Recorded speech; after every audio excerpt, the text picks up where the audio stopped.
54 versus 23.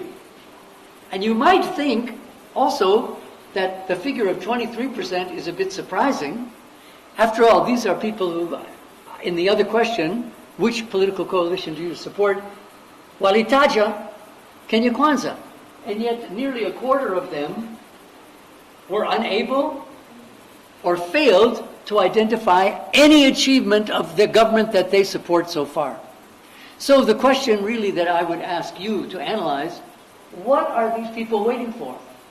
What does the government have to do so that this figure would go down? If not to zero, but at least be even lower than it is. And the other question is, given the fact that these respondents are supporting the Odinga-led Azimio coalition, is there anything this government could do that would encourage these people to say, yes, this has just been an achievement? Or are they refusing to mention any achievement just because they're unhappy that their candidate didn't win and is not the president? So what's really in their minds?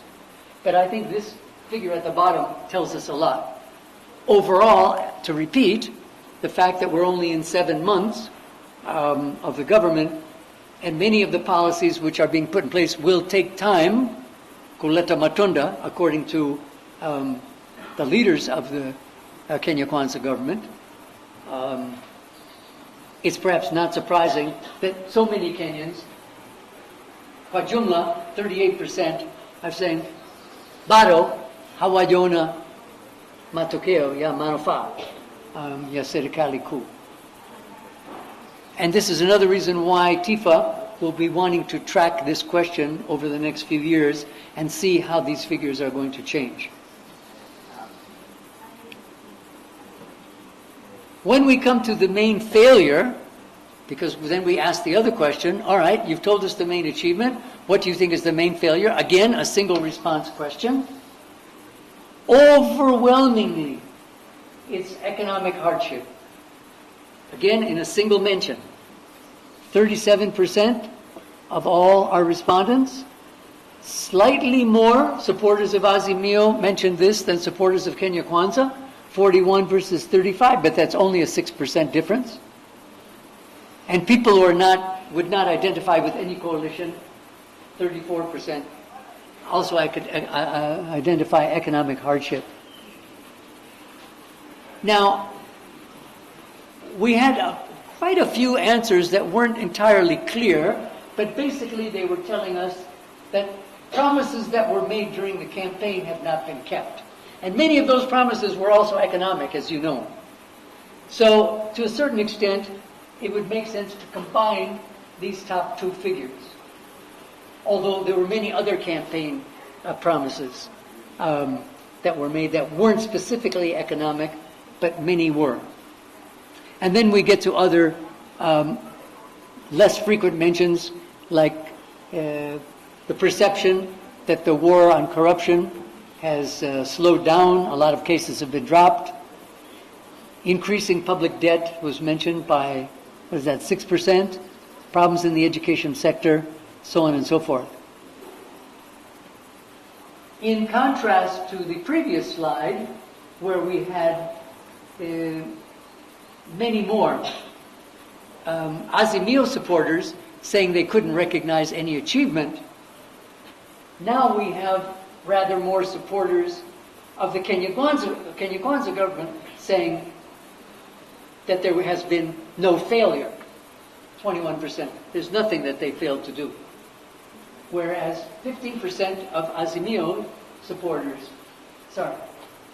only 6% of Kenya Kwanza supporters said there's no failure.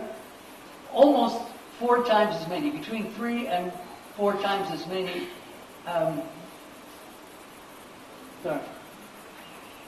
Kenya Kwanza supporters saying there has been no failure. So these 21% are really defending the Kenya Kwanza government.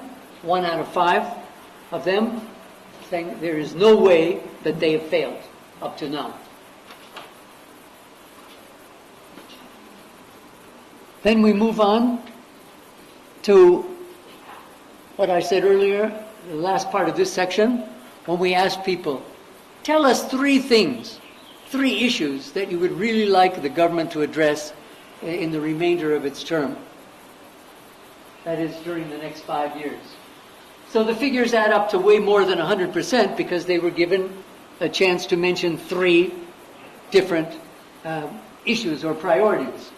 And you can see right at the top, again, reflecting the problems that they identified, reducing the cost of living, overwhelmingly mentioned.